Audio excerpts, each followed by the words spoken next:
અમદાવાદના વાસણ વિસ્તારમાં આવેલી સિદ્ધિવિનાયક આર્કેડના ત્રીજા માળેથી છલાંગ લગાવી યુવતીએ આત્મહત્યા કરી લેતા સમગ્ર વિસ્તારમાં ચકચાર મચી ગઈ. આત્મહત્યા પહેલા યુવતી 5:45 બિલ્ડિંગમાં પ્રવેશ કરે છે. રજિસ્ટરમાં એન્ટ્રી કરે છે. દ્રશ્યો સીસીટીવીમાં પણ કેદ થયા છે. સીસીટીવીમાં સ્પષ્ટપણે જોઈ શકાય છે કે યુવતી બિલ્ડિંગમાં પ્રવેશ કરે છે. ત્યાં હાજર કેટલાક લોકો સાથે વાતચીત પણ કરે છે અને ત્યારબાદ બિલ્ડિંગની અંદરની તરફ જાય છે. થોડા સમય પછી બિલ્ડિંગના ત્રીજા માળેથી છલાંગ લગાવી આત્મહત્યા કરે છે. માનવામાં આવે છે કે અહીં આવેલી ઓફિસમાં યુવતી કામ અર્થે આવી હતી, પરંતુ જે કામ માટે આવી હતી તે ઓફિસ બંધ હતી. ઘટનાની જાણ થતાં પોલીસ કાફલો ઘટનાસ્થળે પહોંચ્યો.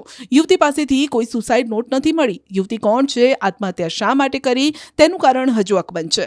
પોલીસે યુવતીની લાશનો કબજો મેળવી પીએમ માટે મોકલી છે. આ તરફ પોલીસ તપાસ કરી રહી છે કે યુવતી કોણ છે, સિદ્ધિવિનાયક આર્કેડમાં શું કામ માટે આવી હતી. યુવતીની ઓળખ થયા બાદ જ પોલીસને આ તમામ સવાલોના જવાબ મળશે. ત્યારે પોલીસે યુવતીની ઓળખ વિધિની કવાયત શરૂ કરી છે. યુવતીની ઓળખ થયા પછી જ આત્મહત્યાને લઈને ખુલાસા થશે.